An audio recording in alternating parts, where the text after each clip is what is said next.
Si on reprend un petit peu cette histoire du poids, à partir de quel moment le poids, on va dire, a posé problème ou est devenu un problème ou ça a commencé à être préoccupant? Ah, mon poids est un problème tout de suite après mon accouchement. Ouais. Donc avant l'accouchement non, j'avais pas de soucis. Donc enfance, adolescence J'ai toujours été rondelette, ça y a pas... Ouais. Voilà, mais pas à ce point-là. D'accord. Une prise de poids de combien de kilos pendant la grossesse? 23 kilos. 23 kilos. Oui. Est-ce qu'à ce moment-là, le rapport à l'alimentation a changé? C'était... Bah oui, hein, je faisais pas attention. On dit on mange pour deux, alors voilà, j'ai pas fait attention, je me suis pas limitée. J'ai mangé n'importe quoi, n'importe quand, avec exagération, voilà, on le paye après. Et l'après-grossesse, du coup? Bah après, il y a l'enfant qui est là, donc on fait pas spécialement tout de suite attention à soi. Les besoins de bébé passent avant les besoins de maman. Voilà. Et puis après, on se rend compte qu'on rentre dans rien, qu'il faut s'habiller, que c'est pas forcément joli, on se sent pas bien. Ça a duré un petit moment comme ça. Donc la reprise du sport était il y a 1 an et demi via la Zumba. Oui. Donc un moyen de faire du sport sans souffrir et avec du plaisir. Voilà. Ce qui fait qu'on arrive à continuer dans la durée. J'ai perdu 11 kilos. D'accord. Donc en J'ai perdu 11 kilos, je sais, quand j'ai commencé la Zumba sur, je crois, les 6 premiers mois. Je m'en suis pas trop rendu compte parce que je me suis pas pesée au début.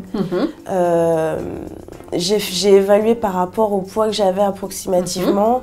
Et à un moment, je l'ai vu dans mes vêtements et je me suis dit, bon, ben, je vais monter sur la balance. Et je pense que oui, ça a dû faire 11 kilos. Donc là, par rapport à notre poids de fin, on va dire le poids d'avant-grossesse, on est à environ combien de kilos en plus? Bah, j'en suis à une dizaine. Hein. Une dizaine de kilos. Ouais. Donc ça veut dire qu'on a de la marge. Oui. Il nous reste un petit dernier bout de travail. Aujourd'hui, l'alimentation, ça se passe comment? Je vais manger beaucoup, mais c'est pour ne pas avoir faim plus tard. D'accord. Donc je pense que c'est vrai que je remplis bien mes assiettes. Je prends des petits déjeuners très copieux. Je mange peut-être un peu moins le soir, mais quand même, je suis sûre que je mange très bien le soir. Mais j'ai toujours cette peur d'avoir faim. Et du coup, je mange bien. Alors, qu'est-ce qui fait peur dans la faim? Ah bah, j'ai peur d'exagérer. Ouais. Et l'intérêt, en fait, d'attendre la faim, c'est qu'on apprécie mieux ce qu'on mange. C'est-à-dire, si derrière ça, on n'a pas faim, mais on mange sans avoir faim, bah, on mange, mais déjà, on sentira pas le rassasiement. Donc, on aura tendance à manger au-delà de ses besoins. Mais c'est ce que je fais en ce moment, en fait, je crois. Ouais. C'est rare quand je vais manger que j'ai faim. Alors, la faim et le rassasiement, ça nous sert à quoi? En fait, c'est ce que nous donne l'organisme pour connaître, en gros, pile quels sont nos besoins énergétiques. Il n'y a pas de calcul farfelu à faire où, en fait, les personnes qui arrivent à garder le plus souvent leur poids de forme le plus longtemps possible, c'est les personnes qui en connaissent le moins sur les calories, qui en connaissent le moins à la limite sur les aliments, parce qu'ils sont hyper spontanément régulés sur cette faim et ce rassasiement.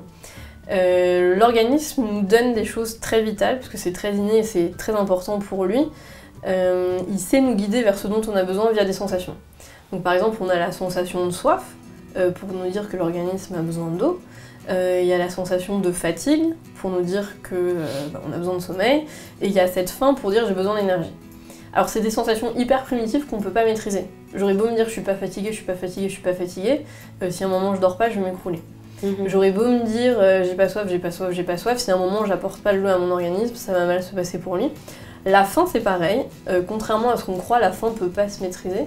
Donc j'aurais beau me dire, si je me mets par exemple dans un régime restrictif, j'ai pas faim, j'ai pas faim, j'ai pas faim, au bout d'un moment donné, le corps va se rattraper et va pousser à manger.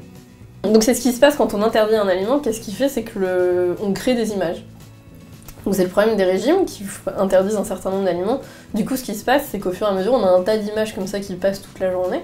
Donc tant qu'il y a l'énergie pour tenir ça, bah, on tente de maîtriser le phénomène. Sauf que bah, dans une vie, il se passe pas mal de choses. Il suffit qu'il n'y ait plus cette énergie pour maîtriser ce phénomène. Bah, qu'est-ce qu'on fait? On craque dessus. Donc interdire le steak frites, ce serait pas la solution. Et j'en suis sûre, et vous avez cette capacité de saturer, c'est ok, peut-être la première fois, on va manger un steak frites. Peut-être que la deuxième fois, on va manger un steak frites. Mais j'en suis sûre qu'au bout du 3e jour, vous allez saturer le steak frites. Donc il faut se faire confiance là-dessus. et finalement manger tout, enfin vraiment la condition, la première chose qu'on va essayer de faire, c'est ressentir cette faim qui est mon déclencheur de manger. Si je n'ai pas faim, je mange pas. Ce qui va me permettre de manger en fonction de mes besoins énergétiques, ce qui va me permettre de retrouver mon poids de forme. Alors si on regarde avec Gaëlle, ce que j'ai bien aimé, c'est déjà son objectif par rapport à DMZ, c'est pas un objectif de poids précis, donc c'est elle beaucoup plus un objectif de bien-être, finalement retrouver son poids avant grossesse. Donc elle a un rapport plutôt apaisé avec la nourriture, il y a peut-être juste de temps en temps quelques culpabilités. Alors elle a eu, je pense, comme toute personne qui arrive en première consultation, envie un petit peu de quelque chose d'assez rigide au niveau alimentaire. Comme j'ai beaucoup plus une prise en charge comportementaliste, donc j'ai travaillé sur le comportement alimentaire bien plus en profondeur. Donc c'est volontaire parce qu'aujourd'hui on sait 90% des régimes mènent à l'échec. Donc mon objectif c'est vraiment d'amener à une perte de poids durable et pas perdre énormément sur le coup mais reprendre dans l'après-coup. C'est également rendre les gens indépendants par rapport à la nourriture. Donc avec Gaëlle, son petit truc à elle, elle a tendance à toujours anticiper la faim. Alors ça c'est quelque chose qu'on a couramment quand on a un petit peu peur de cette faim, quand on craint cette faim.